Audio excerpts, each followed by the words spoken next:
Hi guys, and welcome to my MasterWoodsman online class, finishing up cutting tools. And today we're going to talk about saws. Saws are a great labor saver. They really are. They allow you to make good 90-degree cuts without having a lot of knife pressure and etc. Yes, I can take a knife and I can make a 90-degree cut, but if it's on hardwood or something, it's a lot of labor. Where a saw just makes it easy, quick and easy. And every kit should have saws in some degree represented.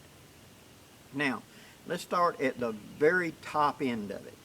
Of course, if you're going to be doing heavy construction, we're coming out here and we're building a great big old thing, a chainsaw is the way to go. I know that's not what we want to hear, but that's true. It's the greatest labor saver, and it really opened up a lot of our country once mechanical powered saws came out. It made it where you could drop timber and work logs and things much quicker. And they make things that you can lock onto a saw to make boards, where you rip a log and make boards.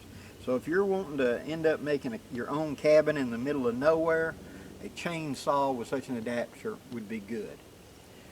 Stepping back into the realm of the manual, you've got the big crosscut saws and etc. Some of those 6, 7, 8 feet, even longer out in the Pacific Northwest. And those would quickly and efficiently cut large logs if maintained properly. But I view that and the chainsaw really as outside of Woodscraft. We're not doing Woodscraft, we're doing construction when that comes out, okay? So those two, we'll acknowledge them. I've had a crosscut saw before, and I live in a part of the country down in South Alabama. We get hurricanes every so often. And more than once, my crosscut saw was put into operation to cut up a big tree down that was so big. My crosscut saw was 6.5 feet long. That the chainsaws didn't have a long enough blade to cut it, but my crosscut could. So we let the chainsaw cut the groove, and then we put my crosscut in and finished it out. Sadly, I passed that on several years ago to someone younger and stronger than me and let them utilize it. So what's the largest saw that we want to talk about for use in Woodcraft? Well, the folding silky saw that's about this long. Dan Lutz had one. If you're wanting to take trees 6, 8 inch, 10 inch in diameter, one of those is a real idea because of the pull on that. It's on a pull stroke, which is using your chest and back muscles as opposed to just your arm muscles. You can basically hook it and lean your body weight to it and dig in. And they cut very efficiently. One slight step down from that is one of these. Now this is a take apart buck saw.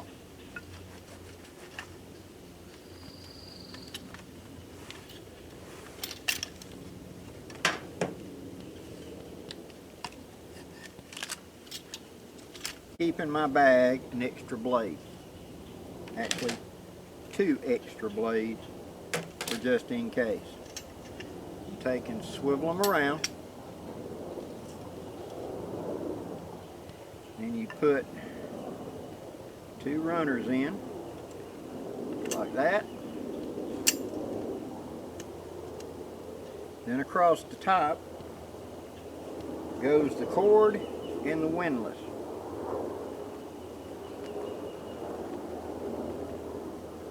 Now, come on down.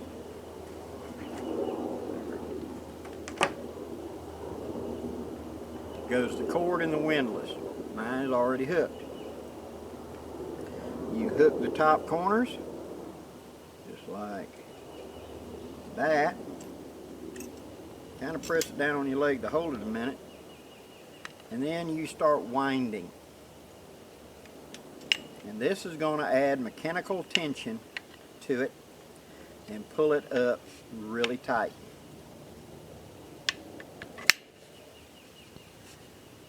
Just like that.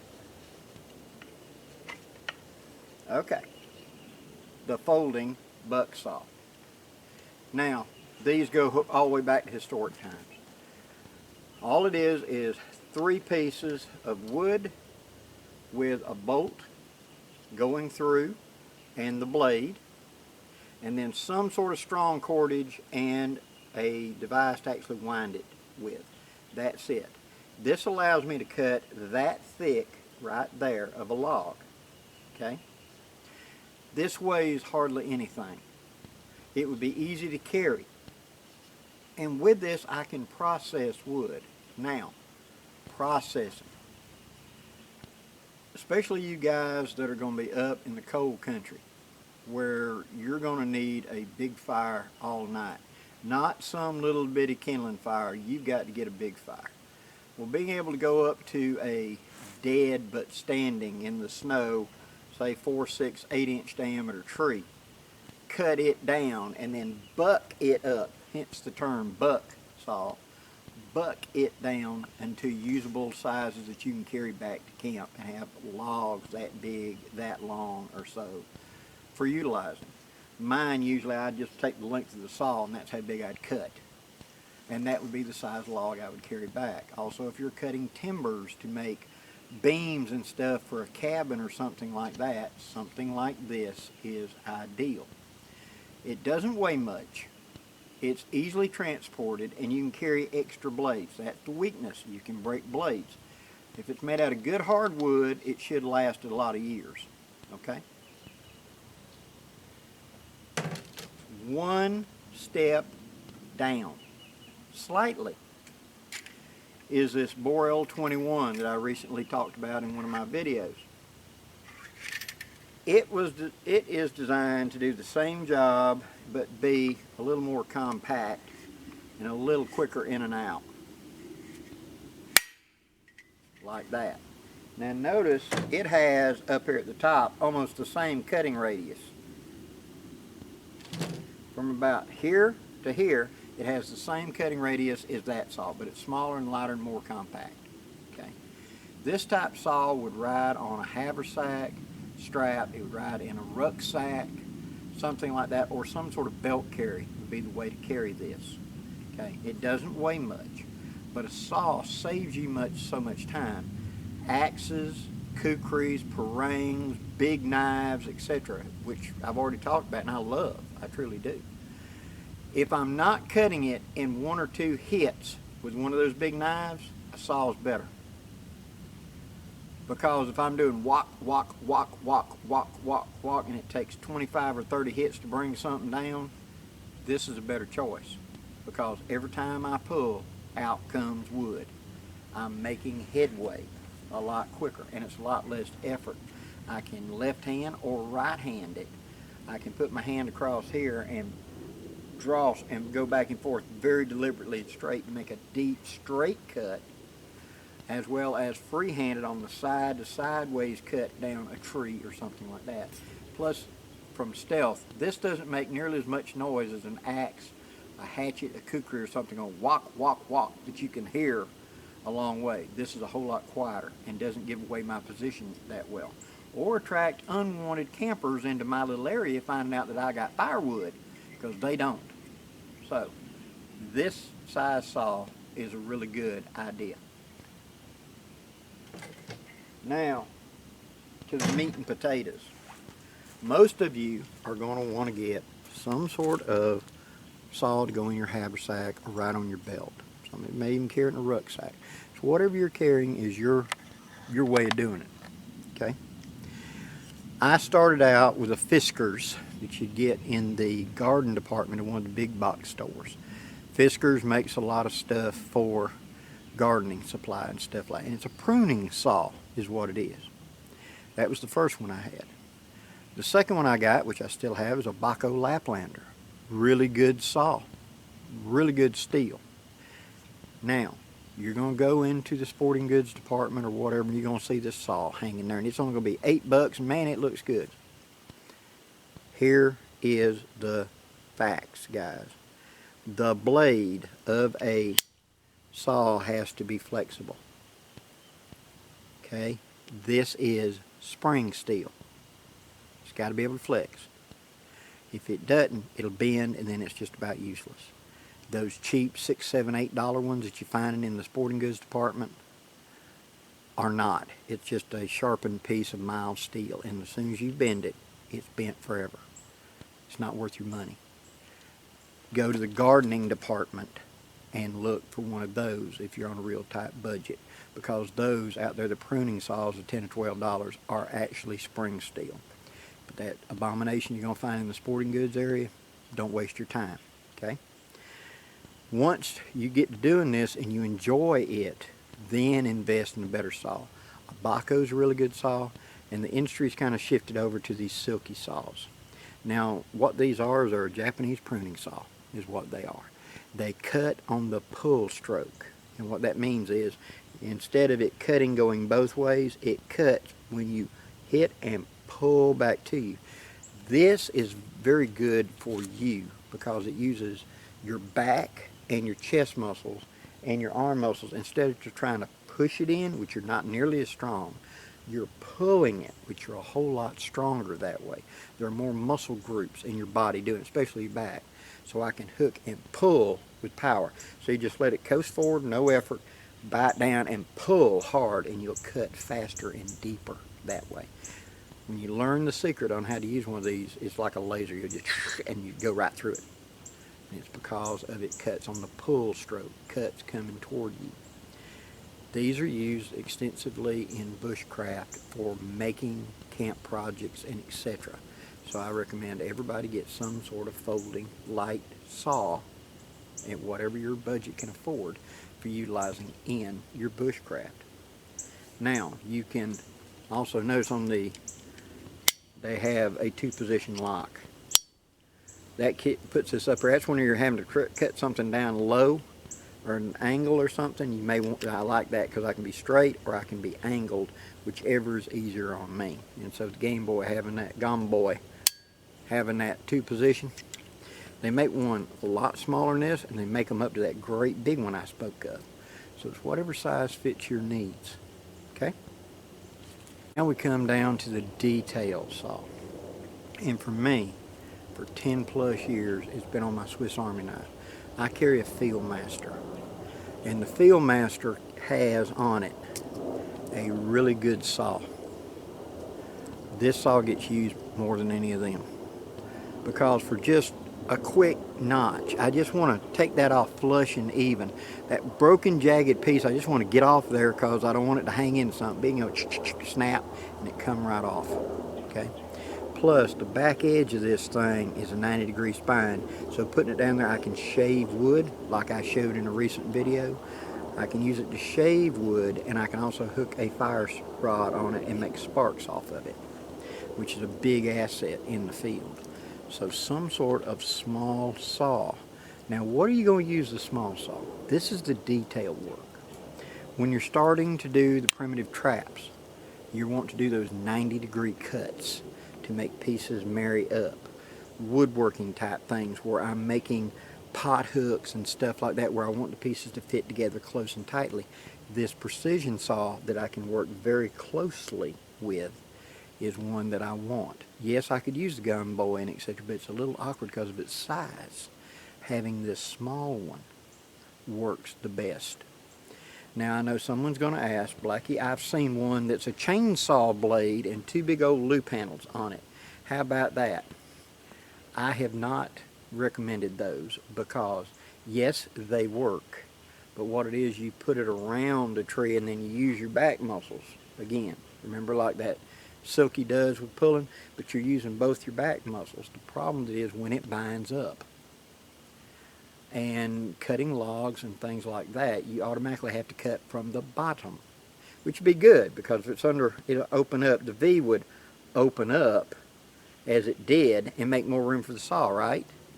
But what if it's not? What if you go to cutting it and the log pinches it? There ain't no way to get it out of there. There is no blade or anything. It's just a piece of chain. And they get dull too, and you got to sharpen it like a chainsaw blade. And they're heavier than that Game Boy and Gone Boy and etc. and those big saws. And so for me, it's just, no. I'm sure there's others that would disagree, and that's fine. Everybody use what they work well with. Okay, if you enjoy it, go with it. How about the little survival kit wire saw? Those are bone saws, is what they really are. They came out of the medical field, and they were for sawing bone off cleanly. You saw it in the hunting industry for cutting the sternum of a big animal like a moose or something like that, of running it underneath and then just putting a toggle on either end and sawing through it. They usually don't last very long, and they're more of a friction. And so in a survival kit, you know, I've tried them, I played with them, and they usually cut well a couple of times, 2, 3, 4 times, and they dull. They kink up, they break, they come apart. So don't risk your life on one. If you want to add one to a kit, go ahead. But understand that they are not very durable, in my experience of them.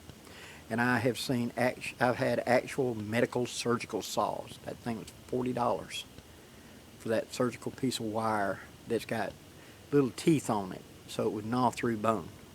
I could pick up a good Paco or something like that for comparable price and have much more utility. So what we've got to look at is, now that we've discussed the saws, let's discuss the job of the saw, okay? Okay, in the larger picture of the MasterWoodsman series, cutting tools, we've talked about what is the job of the little knife. It's the detail work where I need that kind of size and precision. What is the job of the belt knife? That's meat and potatoes, the bulk of what I'm going to be doing. That's the fire prep, that's the cutting, that's the carving, that's preparing dinner, that's the quick, handy, grab it and use it knife. Ready to go.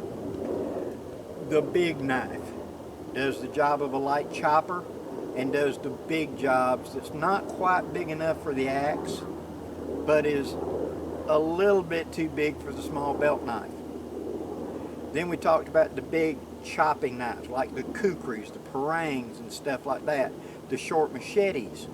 They take up the job of brush clear, something to clear the campsite, something to build the debris shelters with, etc. Dig with a little bit and things like that. The axes for splitting wood, for bucking up firewood that we need, for pounding in tent stakes, for putting timbers in the ground and making structure.